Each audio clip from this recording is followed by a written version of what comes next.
Hey everybody, welcome back to East Cobb Homestead. Got a little bit of a garden update for you. I'm going to be stringing up the tomatoes. They've gotten tall enough to do so. So I'm going to show you what we're going to do with that. If you've seen previous videos, you see where we do the tomahooking or tomahooking, however you want to pronounce it, where we tie the string and it's got this little thing that goes up to another string. So I'm going to show you right there. We've got our X-wings. There. Tiny X-wings you see at the top, put up today, and we have a little different format than we normally do. Normally we do one long straight row all the way across, but this time we're doing them like that. But I'm going to walk you through the garden and talk to you about what we've had to deal with over the past week. So the green beans that we planted barely came up. We had 5 rows, and out of 280 some odd plants, we only had about 40 something come up. This is probably because our seed was old. It was 3 years old. We just liked them so much that we just had to keep using them. So we had a few come up, but not a whole lot. So we got some new seed in, and for Mother's Day, one of my requests was to get this thing reseeded. So yesterday we went through and we replanted all of the rows. So hopefully we'll see some action there soon. Peppers are doing all right over there. Our squash came up very nicely. The ones down there are bigger. Not 100% sure why. Probably the sun. The sun's not exactly where it's going to be for the summertime. But we had 2 come up in almost every hole. Let them do their thing. So as you can see, it's time for the tomatoes to be strung up. I've already had to pull some suckers off of them. Probably need to do it again. And then our okra. Our okra is doing quite well. Planted a few seeds in each hole. We were going to come back and cut the second ones off, but there's a few holes that didn't come up, so we left them. Now for what we've really been dealing with. That's not dirt. That's cayenne pepper, folks. As you can see, we've got corn coming up quite nicely. And on Friday morning, both rows all looked like that. But as you can see, there is a whole bunch of bare spots. And those of you who do gardening can take a good guess. Squirrels dug them up and ate them. So we're going with the cayenne pepper route, and might be kind of hard to see, but giving them their own food route. Now some of y'all might disagree with both of those routes, and that's okay. You do you. We're going to do us. I realize that the cayenne pepper might sting a little bit, but it's squirrels versus my family. And I want my family to be fed more than I want those little rodents to be fed. There are plenty of trees. There's trees galore. A lot of them are hardwoods with nuts that fall. In fact, in the fall, we even gather the nuts for the stupid squirrels. So they've got plenty of food. They don't have to take my corn. So we're doing the cayenne pepper method. We've sprinkled it along every hole, even the good ones. And we're aware that having their own food might attract more of them, but it'll attract more of them over there, away from my garden. That's how we're choosing to handle this thing. that doesn't work, there are other methods that we're going to try. Chickens. That's how we're choosing to handle it. Back to the garden. The last little bit of the garden is slowly coming up together. We've got our spaghetti squash. Now, we've never planted this before, and one thing we weren't aware of is that this is a winter and fall crop. Maybe. So, we're not sure how it's going to do. Some of them came up quite quickly. Some of them are just now starting to come up. But we've got 6 holes coming up. The cantaloupe, however, has decided to shoot on up. And by the time I got to planting these, I was so ready to be done. I dropped 3 or 4 in each hole, and well, that's what's come up in each one of them. I would like to go on record in saying that since we put the cayenne pepper down, which was yesterday, we've not had a single piece of corn dug up. There's also not been any paw prints on the cayenne pepper. So that tells me that those squirrels' noses, how they found my corn, can smell that cayenne pepper before they even get close enough to get it on their paws. So they're probably just fine.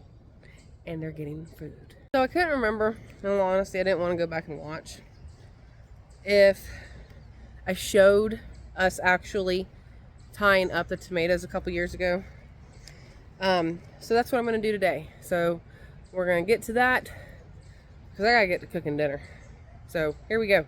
So the first thing I'm going to do now that we've got our X-wings up is I'm going to take a string and I'm going to rope it from here to the other end, down here. Because the tomahawks will not hook onto this piece of bamboo. They're just too small. So I've got to run a string. So that's what I'm going to do first. Let's get the string in.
I tried to make that as tight as I could. I'm not tall enough. I look tall, but I'm only 5'7". And I couldn't get it as tight as I might have wanted to. But what I show you later in the summer is I can kind of wrap the string around. Because those tomatoes do get heavy. As much as you prune them, they still get real heavy. So now that I've got my first string on here, I'm going to tie up my tomatoes. So it's real simple. You just take your string. This is the Tomahawk. You can order them off of Amazon. One string that's loose. This is probably the 3rd year we've used them and we still have plenty of string. Tie it to the base of your tomato plant. Don't tie it too tight where it chokes off the life of it though.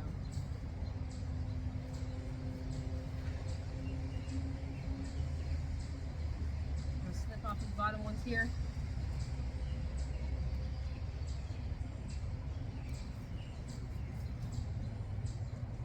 Sucker, it's sucking. I'm gonna go ahead and just kind of lightly wrap it around your stem. And you take it right here, you loosen it, and hook it on that string there. Now it's real slack. You don't want that.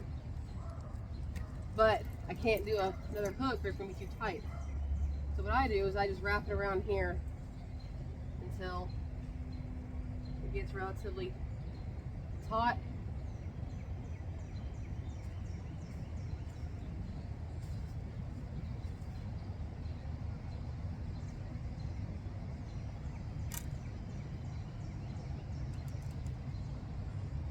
See how that string's kind of hanging?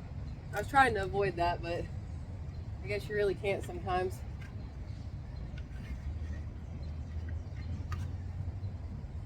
Here we go. So there's the tomahawking of the tomatoes. Now, as you can see, it's tight, but it's not like overly tight. You don't want it too tight. There's where I showed you kind of wrapped around it right there.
Okay, so here's a quick walkthrough of the finished product before we lose some light.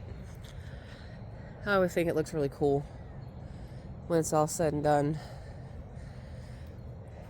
So as these tomato plants grow, I will come out here and I will just kind of train it and twist it around this. And so it'll grow straight up. And I keep our tomato plants pretty well pruned back. The benefits of pruning tomatoes allow them to produce more. So, okay folks, so that was just a real quick of what we put the tomatoes up. Hank's doing his job. He's chasing off the squirrels. Damn the squirrels. God, ruined stuff. I forgot to mention that not only did the squirrels decimate our corn crop, but we kept our seeds, albeit stupidly, I know, in the garage, in a cardboard box. That's how they've been for the past 3 or 4 years. And Templeton, the rat, decided to visit us and bring his family, apparently. And they ate all our seeds. They left the old ones because those just weren't as good. But our cantaloupe, our new squash, our corn, our okra, they ate it all. So we had to search to find the corn again. We didn't have to search. I wanted to get it planted as quickly as possible. And this weekend was Mother's Day weekend, and we weren't heading to our normal feed and seed store. We were heading a different direction, so we had to stop at a Tractor Supply. Thankfully, they had some packets of peaches and cream corn. We bought the last 2, and it was just enough to replant. They even got into the onions, and those are bulbs. These rats are on crack. Literally, they're now on decon crack, and hopefully they will be dead soon.